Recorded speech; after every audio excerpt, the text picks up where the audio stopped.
Don't worry ಮಗನೇ, ಧೈರ್ಯ ಕಳ್ಕೊಬೇಡ. ನಿನ್ನ ಸಾಕ್ಷಿ ಮದುವೆ ಖಂಡಿತ ಆಗತ್ತೆ, ಆದಷ್ಟು ಬೇಗ ಆಗತ್ತೆ. ನಾನು ತೆರೆಮರೆಯಲ್ಲಿ ನಿಂತ್ಕೊಂಡು ನಿಮ್ಮ ಮದುವೆ ಮಾಡಿಸ್ತೀನಿ. ಆದರೆ ಹೇಗೆ ಸಾಧ್ಯ ಡ್ಯಾಡ್? ಆ ಸೂರ್ಯ ಹೇಗೆ ಅಂದ್ ಕಳಿಸಿದ್ದಾನೆ ಅಂತ ಅಮ್ಮ ಹೇಳಿದ್ ಕೇಳಿದ್ರಲ್ಲ, ಆ ಸೂರ್ಯನಿಗೆ ಮುಂಚೆಯಿಂದನೂ ನಾನು ಕಂಡ್ರೆ ಆಗ್ತಿರ್ಲಿಲ್ಲ, ಈಗ ಸಾಕ್ಷಿಗೂ ಆಗ್ತಿಲ್ಲ. ಆದರೆ ಆದಿತ್ಯನ ಕಂಡ್ರೆ ಅವ್ರ ಮನೆಯಲ್ಲಿ ಎಲ್ರಿಗೂ ಇಷ್ಟ ಅಲ್ವಾ? ಆದಿತ್ಯನಿಗೋಸ್ಕರ ನಿನ್ನ ಅವಳ ಮದುವೆಗೆ ಅವ್ರ ಮನೆಯಲ್ಲಿ ಎಲ್ಲರೂ ಒಪ್ಕೋತಾರೆ. ಅಂದ್ರೆ ಸಾಕ್ಷಿ ಪ್ರೀತಿಯ ಅಣ್ಣ ಆದಿತ್ಯ ಈಗ ನನ್ನ ಕೈಯಲ್ಲಿದ್ದಾನೆ.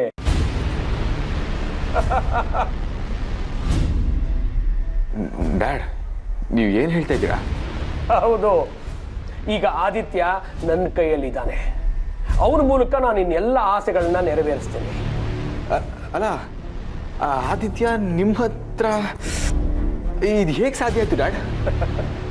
ನಾನು ಧರಣೀಂದ್ರನ ಯೂಸ್ಲೆಸ್ ಅಂದ್ಕೊಂಡಿದ್ದೆ, ಆದರೆ ಹೇಗೋ ಕಷ್ಟಪಟ್ಟು ಆದಿತ್ಯನ ಹಿಡಿದಾಕಿದ್ದಾನೆ. ಹಾಗಾದ್ರೆ ಆದಿತ್ಯ ಇವಾಗ ಪೊಲೀಸ್ ಕಸ್ಟಡಿಲಿದ್ದಾನಾ? ಆದಿತ್ಯನ ಪೊಲೀಸ್ ಸ್ಟೇಷನ್ಗೆ ಕಳಿಸೋದಕ್ಕೆ ನಿಮ್ಮಪ್ಪ ಸ್ಟುಪಿಡ್ ಅಂದ್ಕೊಂಡಿದೆಯೇನೋ?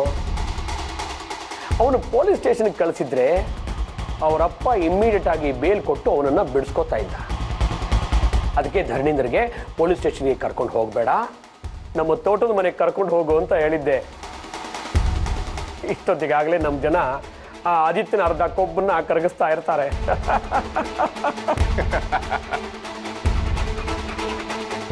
ಒಂದು ಸಲ ಆದಿತ್ಯನ ಚರ್ಮ ಸುಲಿದು ನೇತ್ ಹಾಕಿದ್ರೆ ದಾರಿಗೆ ಬರ್ತಾನೆ. ನಾವು ಅಲ್ಲಿ ಟಾರ್ಚರ್ ಕೊಟ್ರೆ ಇಲ್ಲಿ ಅವನ ತಂಗಿಗೆ ನೋವಾಗಬೇಕು. ಕೊನೆಗೆ ನಮ್ಮ ಟಾರ್ಚರ್ ತಡೆಯೋಕ್ಕಾಗದೇನೆ ಅವನು ನಿಮ್ಮ ಮಾತಿಗೆ ನಾನು ಒಪ್ಕೋತೀನಿ ಅಂತ ಬಾಯಿ ಬಡ್ಕೋಬೇಕು. ಸಾಕ್ಷಿ ಜೊತೆಗೆ ನಿನ್ನ ಮದುವೆ ಮಾಡಿಸ್ಬೇಕು ಅಂತ ನಾನು ಅವ್ರ ಮನೆಯಲ್ಲಿ ಇವನ ಮುಖಾಂತರನೇ ಒಪ್ಪಿಸ್ತೀನಿ. ಆಗ ವಿಧಿ ಇಲ್ಲದೆ ಅವ್ರ ಮನೆಯಲ್ಲಿ ಎಲ್ಲರೂ ಒಪ್ಕೊಳ್ಳೇಬೇಕಲ್ವಾ?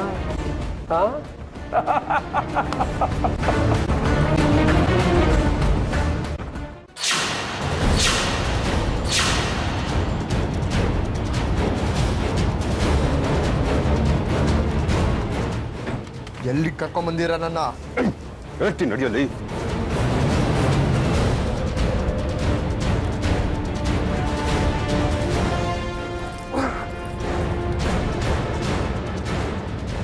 ಇದು ಸ್ಟೇಷನ್ ಅಲ್ಲ, ಎಲ್ಲಿ ಕರ್ಕೊಂಬಂದಿರ ನನ್ನ?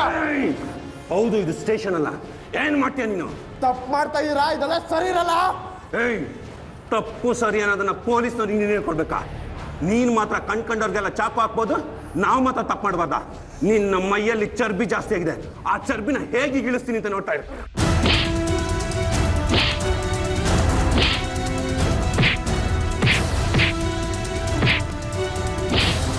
ಹಲೋ ಆರ್ಯ. ಹೇಳಿ ಡ್ಯಾಡ್. ಆದಿತ್ಯನ ಅರೆಸ್ಟ್ ಮಾಡಿದ್ರಂತೆ, ಹೌದಾ? ಇಲ್ವಲ್ಲ. ಹೌದಾ? ಅರೆಸ್ಟ್ ಮಾಡಿಲ್ವಾ? ಓಹೋ, ಆದಿತ್ಯನ ಅರೆಸ್ಟ್ ಮಾಡಕ್ಕೆ ನಮ್ಮ ಇನ್ಸ್ಪೆಕ್ಟರ್ ಧರಣೀಂದ್ರ ಹೋಗಿದ್ರಂತೆ ಡ್ಯಾಡ್. ಆದ್ರೆ ಅವನು ಅವ್ರ ಕೈಗೆ ಸಿಕ್ಕಾಕೊಳ್ಳೆ ತಪ್ಪಿಸ್ಕೊಂಡ್ಬಿಟ್ನಂತೆ. ಮತ್ತೆ ಆದಿ ನಿರೋಷನ್ ಜೊತೆ ಇರ್ಬೇಕಾದ್ರೆ ಯಾವುದೇ ಪೊಲೀಸ್ನವ್ರು ಬಂದು ಅರೆಸ್ಟ್ ಮಾಡಿದ್ರು ಅಂತ ಹೇಳಿದ್ರು. ಹೌದಾ? ಒಂದು ನಿಮಿಷ ಡ್ಯಾಡ್, ನಾನು ಇನ್ಸ್ಪೆಕ್ಟರ್ಗೆ ಫೋನ್ ಮಾಡಿ ಮತ್ತೆ ನಿಮಗೆ ಫೋನ್ ಮಾಡ್ತೀನಿ. ಸರಿ.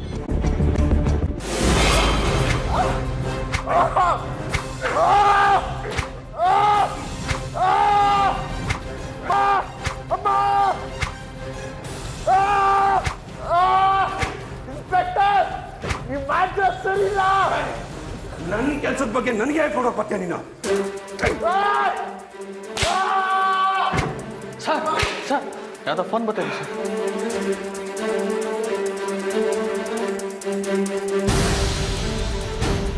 ಇನ್ನು ನೀವು ವಿಚಾರಿಸ್ಕೊತಾ ಇರೋ, ಆಮೇಲೆ ಬಂದು ನಾನು ನೋಡ್ಕೊಳ್ತೀನಿ.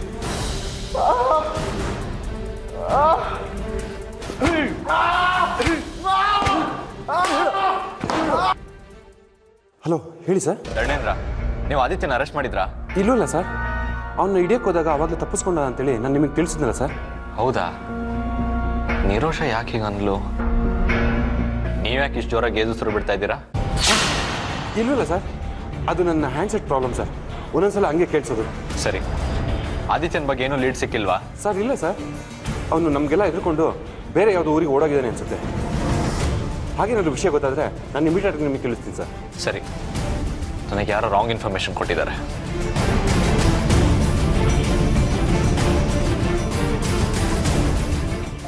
ಬಾಯ್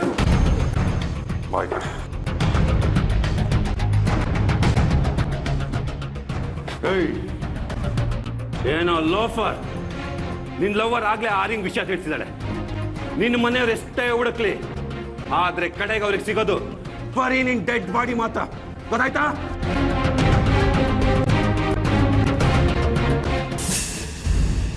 ಏ ಬುಡ್ಡ, ತಗೋ ತಿನ್ನೋ. ಬೆಳಗ್ಗೆಯಿಂದ ಏನು ತಿಂದಿಲ್ಲ, ಅಲ್ಲಪಾದ ಸೇರ್ಕೊಂಡ್ಬಿಟ್ಯಾ. ತಗೋ ನುಂಗು.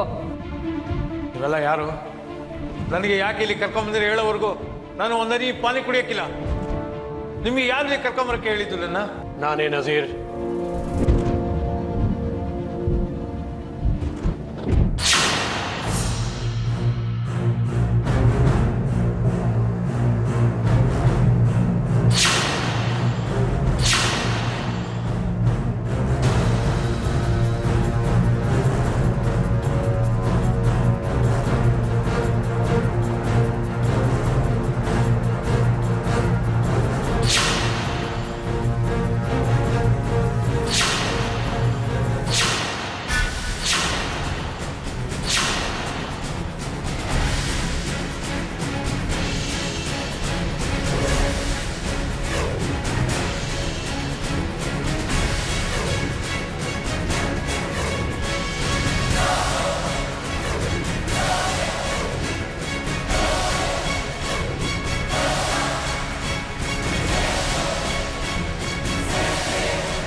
ಸಾಬ್, ನೀವು ಯಾರು ಅಂತ ನೆನಪಾಯ್ತಾ ನಜೀರ್? ಆಯ್ತು ಆಯ್ತು ಸಾಬ್. ಏಯ್, ನೀವು ಆಚೆ ಇರೋ.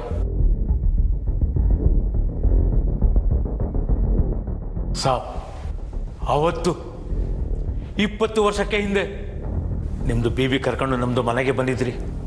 ಅವ್ರಿಗೆ ಡೆಲಿವರಿ ಆಯ್ತು. ಆಮ್ಯಾಕೆ ಅವರು ಸತ್ತು ಹೋಗ್ಬಿಟ್ರು.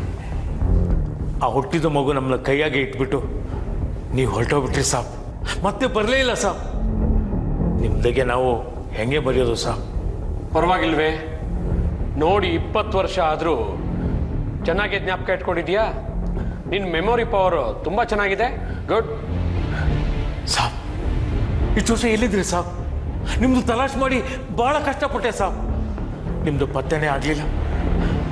ನಿಮ್ದು ಮಗು ನಿಮಗೆ ತುಂಬಾ ಮಿಸ್ ಮಾಡ್ಕೊಳ್ತದೆ ಸಾಬ್.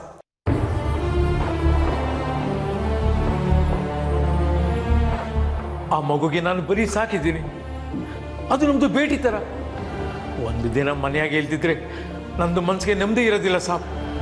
ಆದ್ರೆ ನೀವು ನೀವು ಆ ಮಗುವಿಗೆ ಜನ್ಮ ಕೊಟ್ಟ ಅಬ್ಬಾಜಾನ್.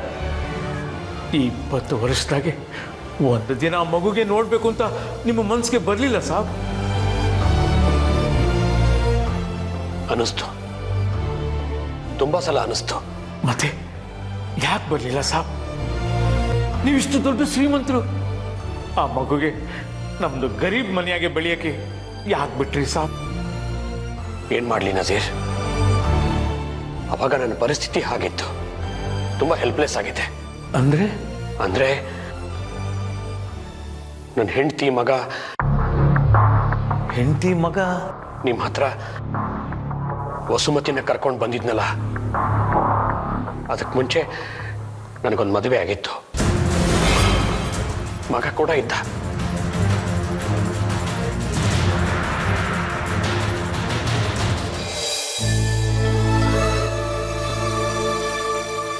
ನಿರೋಷ, ಆದಿತ್ಯನ ಪೊಲೀಸ್ನವರು ಕರ್ಕೊಂಡು ಹೋಗಿಲ್ಲ ಅಂತ ಆರ್ಯ ಹೇಳ್ದ ಕಣೆ. ಇಲ್ಲಮ್ಮ, ಗಾಡ್ ಪ್ರಾಮಿಸ್. ಆ ದಿನ ನನ್ನ ಕಣ್ ಮುಂದೆ ಅರೆಸ್ಟ್ ಮಾಡಿದ್ರು. ಆಗ ನಾನು ಅಲ್ಲೇ ಇದ್ದೆ. ಹೌದಾ? ಹಾಗಾದ್ರೆ ಆರ್ಯ ಯಾಕೆ ಈ ರೀತಿ ಹೇಳ್ದ? ಅದೇ ನನಗೂ ಅರ್ಥ ಆಗ್ತಿಲ್ಲ. ಆ ದಿನ ನಿಜವಾಗ್ಲೂ ಅರೆಸ್ಟ್ ಮಾಡಿದ್ರು. ಅಮ್ಮ, ಇನ್ನೊಂದ್ಸಲ ಫೋನ್ ಮಾಡಿ ಅಮ್ಮ, ವಿಷಯ ಗೊತ್ತಾಗುತ್ತೆ. ನಿರೋಷ, ನಾನು ಈಗಷ್ಟೇ ಸೂರ್ಯರಿಗೆ ಫೋನ್ ಮಾಡಿದೆ ಕಣೆ. ಅವರು ಆರ್ಯಂಗೆ ವಿಚಾರಿಸಿದ್ದಾರೆ. ಈಗ ಮತ್ತೆ ಫೋನ್ ಮಾಡಿದ್ರೆ ನನ್ನ ಮೇಲೆ ಕೋಪ ಮಾಡ್ಕೋತಾರೆ. ಆದಿತ್ಯನ ಫೋನ್ ಬೇರೆ ತೆಗಿತಾ ಇಲ್ಲ, ಸ್ವಿಚ್ ಆಫ್ ಬರ್ತಾ ಇದೆ.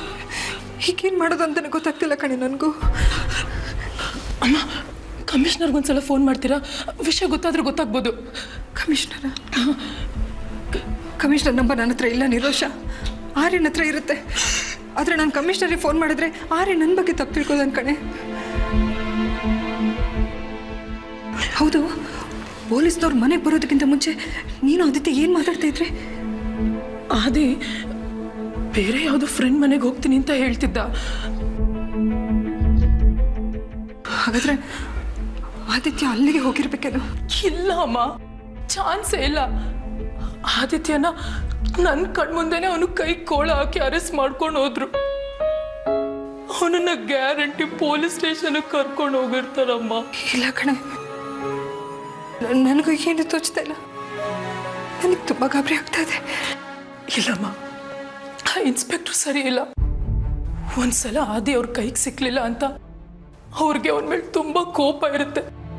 ಅವನನ್ನ ಕರ್ಕೊಂಡು ಹೋಗಿ ಹೊಡೆದು ಬಡ್ದು ಮಾಡ್ತಾರೇನೋ ಅಂತ ನನಗೆ ತುಂಬ ಭಯ ಆಗ್ತಿದೆ ಅಮ್ಮ. ಇಲ್ಲ ಕಣೆ, ಆರ್ಯ ಈಗ ಡಿಪಾರ್ಟ್ಮೆಂಟಲ್ಲಿದ್ದಾನೆ. ಎಷ್ಟೇ ಆದರೂ ಆದಿತ್ಯ ಆರ್ಯನ ಅಣ್ಣ. ಬೇರೆ ಕ್ರಿಮಿನಲ್ಸ್ಗಳ ಥರ ಅವನಿಗೆ ಹೊಡೆದು ಬಡ್ದು ಮಾಡಲ್ಲ ಅಂತ ನಾನು ಅಂದ್ಕೊಂಡಿದ್ದೀನಿ. ಒಂದು ವೇಳೆ ಅರೆಸ್ಟ್ ಮಾಡಿದ್ರು ನಾಳೆ ಆದಿತ್ಯನ ಕೋರ್ಟಿಗೆ ಪ್ರೊಡ್ಯೂಸ್ ಮಾಡಲೇಬೇಕು. ಸೂರ್ಯ ಅವ್ರು ಹೇಳಿದಾರೆ ಕಣೆ, ಆದಿತ್ಯಂಗೆ ನಾಳೆ ಜಾಮೀನು ಸಿಗುತ್ತೆ. ಇವತ್ತೊಂದಿನ ಹೇಗಾದರೂ ಕಳೆದ್ಬಿಟ್ರೆ ಸಾಕು. ಇದು ಸಾಲದು ಅಂತ ನಮ್ಮ ಚಾಚಾ ಬೇರೆ ಕಾಣಿಸ್ತಿಲ್ಲ. ಒಂದಾದ್ಮೇಲೆ ಒಂದು ಟೆನ್ಷನ್ ನನಗೆ. ಕಾಣಿಸ್ತಿಲ್ಲ ಅಂದ್ರೆ ಏನೇಳಿ ರೋಷ? ಆದಿ ಅರೆಸ್ಟ್ ಆಗಿದ್ದೇನೆ ಅಂತ ಚಾಚಾ ಹತ್ರ ಹೇಳಕ್ ಹೋದಾಗ ಅವರಲ್ಲಿ ಇರಲಿಲ್ಲ. ಯಾರು ಇಬ್ರು ಬಂದು ಕರ್ಕೊಂಡು ಹೋದ್ರಂತೆ. ತುಂಬಾ ಹೊತ್ತಾಯ್ತು, ಇನ್ನೂ ಬಂದಿಲ್ಲ. ಫೋನ್ ಮಾಡಿದ್ರೆ ಫೋನ್ ಬೇರೆ ಸ್ವಿಚ್ ಆಫ್ ಅಂತ ಬರ್ತಿದೆ. ನನಗೆ ತುಂಬಾ ಭಯ ಆಗ್ತಿದೆ ಅಮ್ಮ.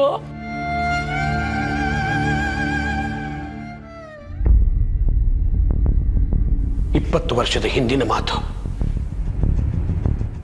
ನಿರೋಷ ತಾಯಿ ವಸುಮತಿ ಆಗ್ತಾನೆ ನನ್ನ ಆಫೀಸಿಗೆ ಹೊಸದಾಗಿ ಸೇರ್ಕೊಂಡಿದ್ಲು. ನಾನೊಂದು ಹೊಸ ಬಿಸ್ನೆಸ್ ಶುರು ಮಾಡಿದ್ದೆ.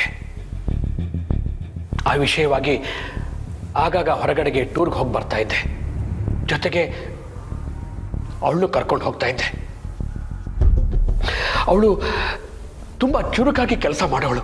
ಅದನ್ನು ನೋಡಿ ನೋಡಿ ನನಗೆ ಅವಳ ಮೇಲೆ ತುಂಬ ಮನಸ್ಸಾಯಿತು. ಅವಳನ್ನ ಅಪ್ರಿಷಿಯೇಟ್ ಮಾಡ್ತಾ ಮಾಡ್ತಾ ಇಂಪ್ರೆಸ್ ಮಾಡಿದೆ. ಅವಳು ನನ್ನನ್ನು ಲವ್ ಮಾಡೋದಕ್ಕೆ ಪ್ರಾರಂಭ ಮಾಡಿದ್ಲು. ಆದರೆ ನನಗೀಗಾಗಲೇ ಮದುವೆ ಆಗಿದೆ ಅನ್ನೋ ವಿಷಯನ ಅವಳಿಗೆ ಹೇಳಕ್ಕೆ ಹೋಗಲಿಲ್ಲ. ನಾನು ನಿನ್ನೆ ಮದುವೆ ಆಗ್ತೀನಿ ಅಂತ ನಿರೋಷ ತಾಯಿ ವಸುಮತಿಗೆ ಸುಳ್ಳು ಹೇಳಿ ನಂಬಿಸೋದು ನನಗೆ ಕಷ್ಟ ಆಗಲಿಲ್ಲ. ಯಾಕಂದ್ರೆ ಅವಳು ತುಂಬಾ ಇನ್ನೋಸೆಂಟ್ ಆಗಿದ್ಲು. PGಯಲ್ಲಿ ಇರ್ತಾ ಇದ್ಲು. ನಾನೇ ಅವಳಿಗೆ ಒಂದು ಮನೆನ ಲೀಸ್ಗೆ ಹಾಕ್ಕೊಟ್ಟೆ. ಆಗಾಗ ಅಲ್ಲಿಗೆ ಹೋಗಿ ಬರ್ತಾ ಇದ್ದೆ.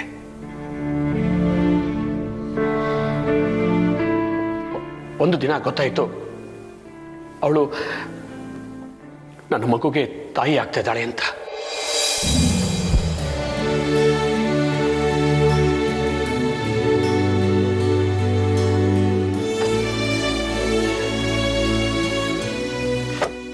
ಆಯ್ತಾ ಟ್ರಿಪ್ಪು? ಹಾ, ತುಂಬಾ ಟಯರ್ಡ್ ಆಗಿದ್ದೀನಿ. ಸ್ವಲ್ಪ ಬೇಗ ಬಿಸಿನೀರು ಕಾಯಿಸು. ಯಾಕೆ ಅವಳು ಕಾಯಿಸ್ಕೊಡ್ಲಿಲ್ವಾ ಬಿಸಿನೀರು? ಯಾರ ಬಗ್ಗೆ ಹೇಳ್ತಿದೀಯ ನೀನು? ಅದೇ ಹೊಸದಾಗಿ ನಿಮ್ಮ ಆಫೀಸಿಗೆ ಸೇರ್ಕೊಂಡಿದ್ದಾಳಲ್ಲ, ನೀವ್ ಎಲ್ಲಿಗೆ ಹೋದ್ರು ನಿಮ್ ಹಿಂದಿಂದೇನೆ ಬರ್ತಾ ಇರ್ತಾಳಲ್ಲ ಅವಳ ಬಗ್ಗೆ. ನೋಡು ವೈಜು, ನೀನು ಬೇರೆ ಹೆಂಗಸರ ತರ ಡೌಟ್ ಪಡೋದಕ್ಕೆ ಶುರು ಮಾಡ್ಬೇಡ. ಅವಳು ನನ್ನ ಆಫೀಸಲ್ಲಿ ಸೆಕ್ರೆಟರಿ. ನನಗೆಲ್ಲ ಗೊತ್ತು. ಬೆಳಿಗ್ಗೆ ಆಫೀಸ್ ಸೆಕ್ರೆಟರಿ, ರಾತ್ರಿ ಹೊತ್ತು ನಿಮ್ ಪರ್ಸನಲ್ ಸೆಕ್ರೆಟರಿ ಅವಳು. ಹುಚ್ಚುಚ್ಚಾಗಿ ಮಾತಾಡಿದ್ರೆ ತೆಗೆದು ಬಾರ್ಸ್ಬಿಡ್ತೀನಿ ನೋಡು. ಹೊಡಿರಿ, ಹೊಡೆದ್ ಸಾಯಿಸ್ಬಿಡಿ ನನ್ನ. ಹೇಗಿದ್ರು ಹೊಸ ಹುಡುಗಿ ಸಿಕ್ಕಿದಾಳಲ್ಲ, ನಾನ್ ಯಾಕೆ ಬೇಕಿನ್ನ? ನಾನು ನನ್ನ ಮಕ್ಕಳು ಎಲ್ಲಾದ್ರೂ ಕೆರೆನ ಬಾವಿನ ನೋಡ್ಕೋತೀವಿ. ಕಮಾನ್ ವೈಜು, ಸುಮ್ಮನೆ ಏನೇನೋ ಮಾತಾಡ್ತೀಯಲ್ಲ ನೀನು. ನೀನ್ ತಿಳ್ಕೊಂಡಿರೋ ಹಾಗೆ ಏನೂ ಇಲ್ಲ. ನಮ್ಮ ಆಫೀಸ್ನವರು ನಿನಗೆ ಏನೇನೋ ಹೇಳ್ಕೊಟ್ಟಿದ್ದಾರೆ ಅಷ್ಟೇ. ಹೌದಾ? ಹಾಗಾದ್ರೆ ನನ್ ಮೇಲೆ ಪ್ರಮಾಣ ಮಾಡಿ ಹೇಳಿ, ಆ ಹುಡುಗಿಗೂ ನಿಮ್ಗೂ ಯಾವ ಸಂಬಂಧನೂ ಇಲ್ಲ, ಇನ್ಮೇಲೆ ಆ ಹುಡುಗಿನ ನೀವು ನೋಡೋದಿಲ್ಲ ಅಂತ. ಪ್ರಮಾಣ ಮಾಡಿ.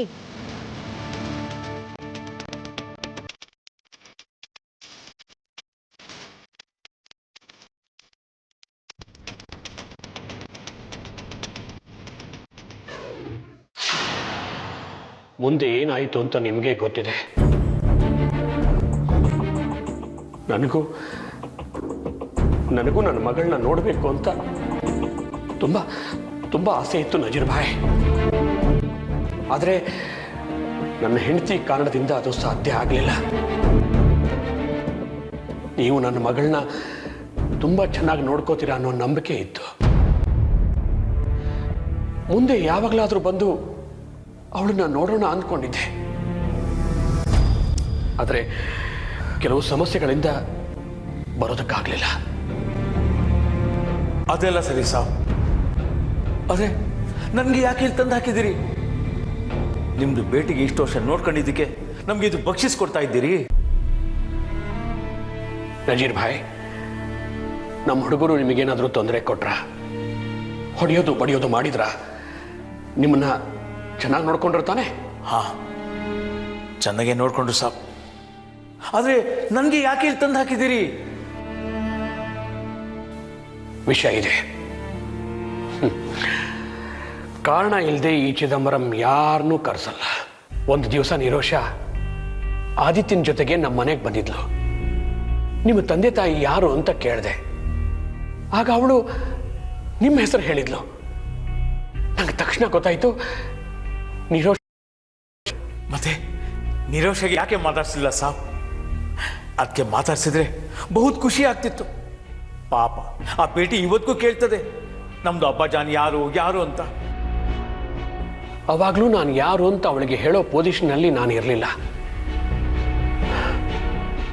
ನಾನೇ ಅವಳ ತಂದೆ ಅಂತ ಅವಳಿಗೆ ಹೇಳ್ದೇನೆ ನಿರೋಷಾಗೆ ಸಹಾಯ ಮಾಡೋದಕ್ಕೆ ಪ್ರಾರಂಭ ಮಾಡಿದೆ. ಇಷ್ಟರಲ್ಲೇ ನಾನೇ ನಿನ್ನ ತಂದೆ ಅಂತ ಹೇಳೋಣ ಅಂದ್ಕೊಂಡಿದ್ದೆ. ಆದರೆ ಯಾರೋ ಒಬ್ಬ ಫೋನ್ ಮಾಡಿ ನಿರೋಷ ಬಗ್ಗೆ ಬ್ಲ್ಯಾಕ್ ಮೇಲ್ ಮಾಡೋದಕ್ಕೆ ಪ್ರಾರಂಭ ಮಾಡ್ದ.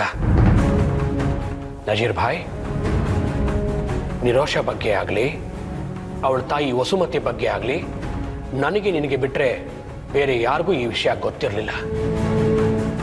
ನೀವು ಯಾರಿಗಾದರೂ ಈ ವಿಷಯ ಹೇಳಿದ್ದೀರಾ? ಅದು ನಾನು ಆದಿತ್ಯ ಒಬ್ಬನಿಗೆ ಈ ವಿಷಯ ಹೇಳಿದ್ದೀನಿ ಸಾಬ್.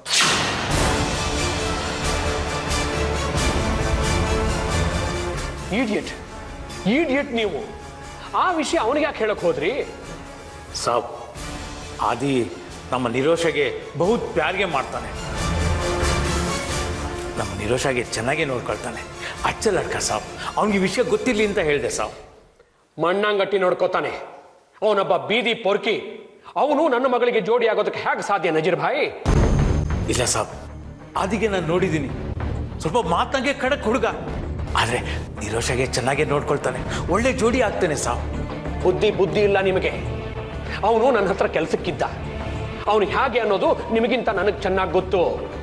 ಅವನೊಬ್ಬ ಥರ್ಡ್ ರೇಟೆಡ್ ಲೋ ಕ್ಲಾಸ್ ಪೊರ್ಕಿ. ಅವನು ಗೊತ್ತಾ ನಿಮಗಿದು? ನೀವು ಅವನಿಗೆ ನನ್ನ ವಿಷಯ ಹೇಳಿದ ತಕ್ಷಣ ನನಗೆ ಫೋನ್ ಮಾಡಿ ಧಮಕಿ ಹಾಕಿದ. ಅಲ್ಲ, ಹೌದಾ ಸಾಬ್? ದುಡ್ಡು ಬೇಕು ಅವನಿಗೆ. ದುಡ್ಡುಗೋಸ್ಕರ ಅವನು ಏನು ಮಾಡೋದಕ್ಕೂ ಸಿದ್ಧವಾಗಿದ್ದಾನೆ. ಇಂಥವ್ರು ಹೋಗಿ ಸಾಯಿಸು ಅಂತಂದ್ರೆ ಸಾಯಿಸ್ಬಿಡ್ತಾನೆ. ಅಂತ ಆದ್ಮಿ ಅವನು. ಗೊತ್ತಾ ನಿಮಗೆ? ಊರು ತುಂಬಾ ಅವನಿಗೆ ದುಶ್ಮನ್ಗಳಿದ್ದಾರೆ. ಅವನು ಯಾವಾಗ ಯಾರನ್ನ ಮರ್ಡರ್ ಮಾಡ್ತಾನೆ ಅಥವಾ ಅವನು ಯಾವಾಗ ಮರ್ಡರ್ ಆಗ್ತಾನೆ, ಅವನ ಮೇಲೆ ಯಾವ ಕೇಸ್ ಬುಕ್ ಆಗತ್ತೆ, ಯಾವಾಗ ಜೈಲಲ್ಲಿ ಹೋಗ್ತಾನೆ ಅಂತ ಯಾರು ಹೇಳಕ್ಕಾಗಲ್ಲ. ಅವನ್ನ ಮದುವೆ ಆಗೋಳು ಹೆಚ್ಚು ದಿನ ತಾಳಿ ಕುಂಕುಮ ಉಳಿಸ್ಕೊಳ್ಳೋದಕ್ಕಾಗಲ್ಲ. ಅಂಥವನಿಗೆ ಇಷ್ಟು ಮುದ್ದಿನಿಂದ ಬೆಳೆಸಿದೋ ಆ ನಿರೋಷನ್ನ ಮದುವೆ ಮಾಡ್ಕೊಡೋದಕ್ಕಾಗತ್ತ? ಅರೆ ಅಲ್ಲ, ಆದಿತ್ಯ ಎಷ್ಟು ಖರಾಬ್ ಹುಡುಗ ಅಂತ ನನಗೆ ಗೊತ್ತಿರಲಿಲ್ಲ ಸಾಬ್. ನೀವು ಹೇಳೋದು ಬರಬರ ಐತೆ ಸಾಬ್. ಮೊನ್ನೆ ಯಾರಿಗೂ ಚಾಕು ಹಾಕಿದ್ದ. ನಜೀರ್ ಭಾಯ್, ಅವನು ಚಾಕು ಹಾಕಿದ್ದು ಬೇರೆ ಯಾರಿಗೂ ಅಲ್ಲ, ನನ್ನ ಮಗನಿಗೆ. ಹೌದಾ ಸಾಬ್? ಹೌದು. ಅವನು ಹೀಗೆ ಕೋಪ ಬಂದ್ರೆ ಕಂಡವ್ರನ್ನ ಸಾಯಿಸೋದಕ್ಕೆ ಹೋಗ್ತಾನೆ. ನಾಳೆ ನಿರೋಷ ಮೇಲೂ ಕೋಪ ಮಾಡಿಕೊಂಡು ಅವಳನ್ನು ಸಾಯಿಸೋದಕ್ಕೆ ಹೋದ್ರೆ ಏನ್ ಮಾಡ್ತೀರಾ ನಜೀರ್ ಭಾಯ್? ಹಾ, ಹೌದು ಸಾಬ್, ನೀವು ಹೇಳೋದು ಬರಬರ ಐತೆ. ಮನೆಯವ್ರಿಗೂ ಚಾಕು ಹಾಕಿದ್ದ ಅಂತ ಪೊಲೀಸ್ನವರು ಈಗ ಅವನಿಗೆ ಹುಡುಕ್ತಾ ಇದ್ದಾರೆ. ತಪ್ಪಿಸ್ಕೊಂಡು ನಮ್ಮನೆಗೆ ಬಂದು ಇದ್ದ. ಈಗ ಅರ್ಥ ಆಯ್ತಾ ನಿಮಗೆ? ಇದನ್ನ ಮಾತಾಡೋಕೆ ಅಂತಾನೆ ನಾನು ನಿಮ್ಮನ್ನ ಇಲ್ಲಿಗೆ ಕರೆಸಿದ್ದು. ಈ ವಿಷಯನ ಬೇರೆ ಎಲ್ಲೂ ಮಾತಾಡೋಕೆ ಆಗ್ತಿರಲಿಲ್ಲ ನಜೀರ್ ಭಾಯ್. ಅದಕ್ಕೆ ನಮ್ಮ ಹುಡುಗರು ನಿಮ್ಮನ್ನ ತಕೊಂಡು ಇಲ್ಲಿ ಕರ್ಕೊಂಡು ಬಂದಿದ್ದಾರೆ. ಸರಿ ಸಾಬ್. ಆದ್ರೆ ಸಾಬ್, ನಿರೋಷ ಭೇಟಿ ಆದಿತ್ಯಗೆ ತುಂಬಾ ಇಷ್ಟಪಡ್ತಾ ಇದೆ.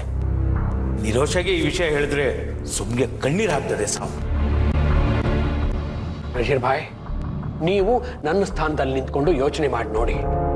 ನಿರೋಷ ಬೇಜಾರು ಮಾಡ್ಕೋತಾಳೆ ಅಂತ ಒಬ್ಬ ರೌಡಿ ಆದಿತ್ಯನಿಗೆ ನಮ್ಮ ನಿರೋಷನ ಕೊಟ್ಟು ಮದುವೆ ಮಾಡ್ಕೊಡಕ್ಕಾಗತ್ತಾ? ನೈ ಇಲ್ಲ ಸಾಬ್, ಬಿಲ್ಕುಲ್ ಸಾಧ್ಯ ಇಲ್ಲ. ಹಾ